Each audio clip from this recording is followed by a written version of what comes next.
Kita tahu bahwa di dalam bulan Ramadan ada satu malam yang luar biasa, ada satu malam yang dahsyat, yaitu malam yang kita sebut dengan Lailatul Qadar, malam kemuliaan.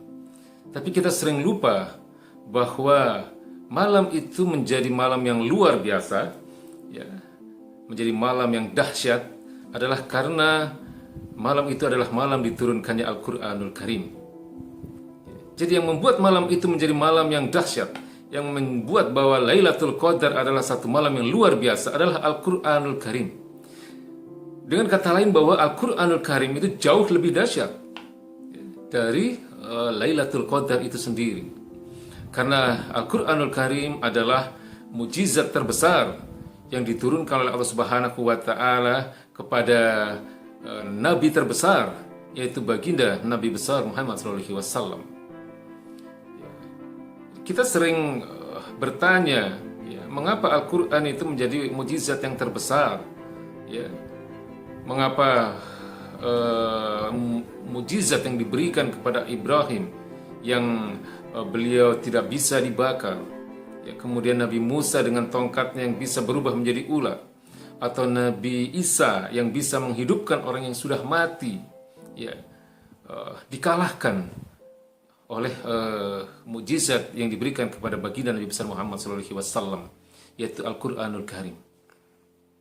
Jawabannya adalah karena Al-Quranul Karim adalah firman-firman Allah Subhanahu wa taala yang bisa terjaga keasliannya, kemurniannya hingga lebih dari 1400 tahun, dan Al-Quranul Karim adalah kitab Allah Subhanahu wa taala yang kalau itu diterapkan akan menjadikan manusia itu akan mulia di hadapan Allah Subhanahu wa taala, baik dalam kehidupan dunia ini maupun di akhirat kelak. Sementara mukjizat-mukjizat yang diberikan kepada nabi dan rasul sebelum baginda Nabi besar Muhammad SAW sifatnya adalah temporer, sifatnya sementara, hanya berlaku untuk periode masa-masa kenabian mereka. Maka merugi sekali orang-orang yang dalam hidupnya dia jarang berinteraksi dengan Al-Quranul Karim. Bahkan ada orang-orang yang sepanjang hidupnya dia tidak pernah berinteraksi dengan Al-Quranul Karim karena mereka tidak bisa membaca Al-Quran. Ya. Maka kita sebagai hamba-hamba Allah Subhanahu wa taala, marilah kita senantiasa dekatkan diri kita. Marilah kita sering-sering berinteraksi dengan Al-Quranul Karim, terutama dalam bulan-bulan Ramadan. Ya, karena segala amal soleh, segala kebaikan pada bulan itu akan dilipat gandakan pahalanya. Kewajiban kita terhadap Al-Quranul Karim yang paling mendasar, yang paling ringan adalah membacanya. Ya. Jadi kalau hari ini kita masih belum lancar, atau kalau hari ini kita belum bisa, maka wajib hukumnya untuk belajar membaca Al-Quran. Ya, atau siapapun yang kemudian sudah merasa sudah lancar, terus diperbaiki bacaan Al-Qurannya, tajwidnya dan sebagainya. Karena bacaan-bacaan itu akan menjadi penolong di yaumil akhir nanti. Ya. Nabi mengatakan Iqra'ul Qur'an fa innahu ya'ti yaumil qiyamati syafi'an li ashabihi. Bacalah Al-Qur'an karena bacaan Quran kalian itu akan menjadi penolong, akan menjadi syafaat, ya, pada yaumil akhir nanti. Ya. Jadi membaca Al-Qur'an adalah kewajiban kita yang paling minimal yang harus kita lakukan. Kemudian kewajiban kita yang kedua terhadap Al-Quran adalah memahami kandungan maknanya.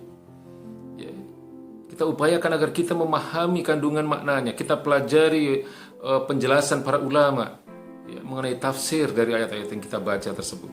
Memang minimal kalau kita ingin memahami kandungan makna Al-Quran, kita harus mempelajari bahasanya, yaitu bahasa Arab.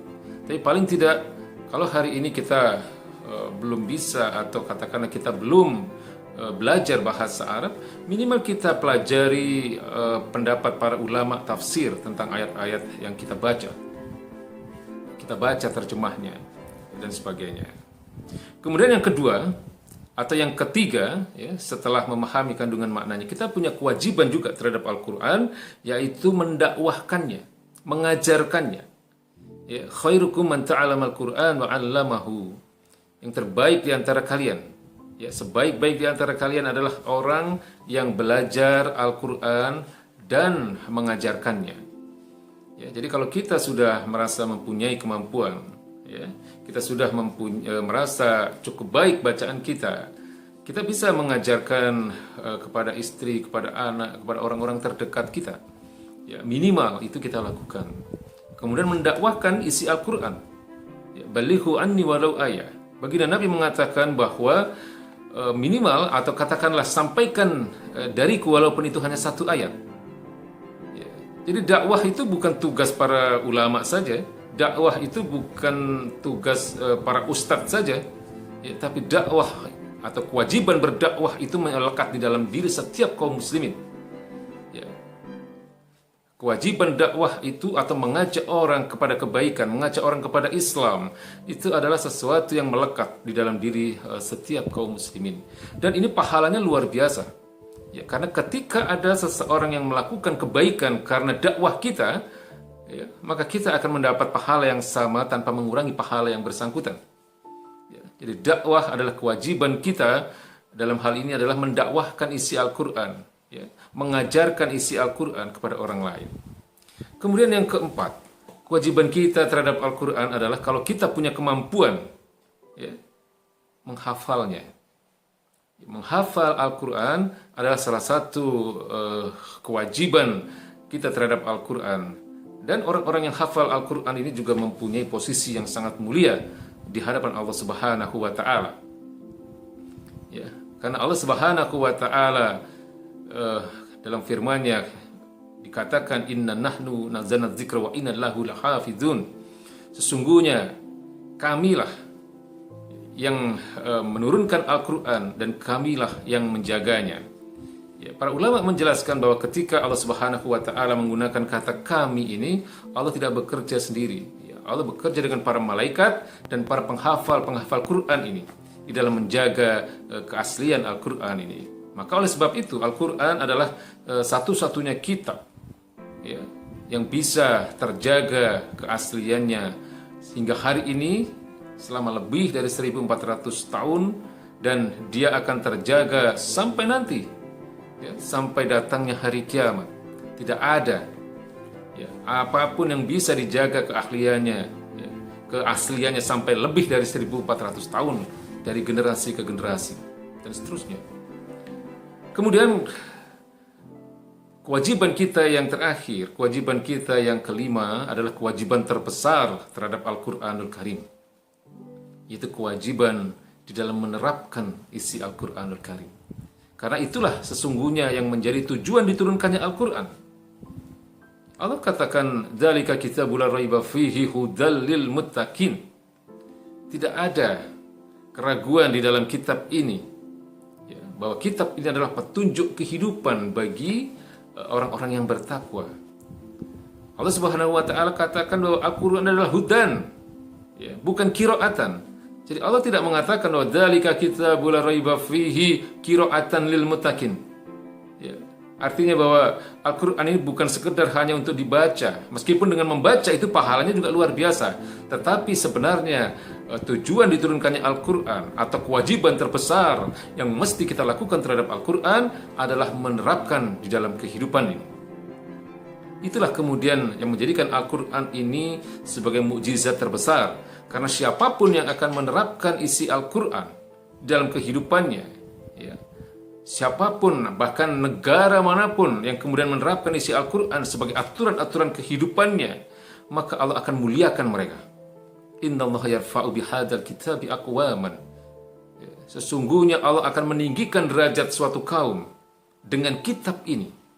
Artinya ketika kaum itu menjadikan Al-Quran sebagai panduan dalam kehidupan mereka, wayad'u bihi akharin, dan Allah akan menjatuhkan derajat kaum yang lain bihadzal kitab, dengan kitab ini juga. Artinya adalah bahwa Allah akan menjatuhkan derajat suatu kaum, Allah akan menghinakan suatu kaum ketika kaum itu meninggalkan Al-Quran, ketika kaum itu lalai terhadap Al-Quranul Karim. Inilah 5 kewajiban bagi kita kaum muslimin terhadap Al-Quran. Yang pertama adalah membacanya, kemudian yang kedua adalah memahami kandungan maknanya, yang ketiga adalah mendakwahkannya, kemudian yang keempat adalah menghafalnya jika punya kemampuan untuk itu, dan yang kelima adalah menerapkan isi Al-Quranul Karim. itulah yang akan menjadikan kita mulia di hadapan Allah Subhanahu wa taala, baik dalam kehidupan di dunia ini maupun di akhirat kelak.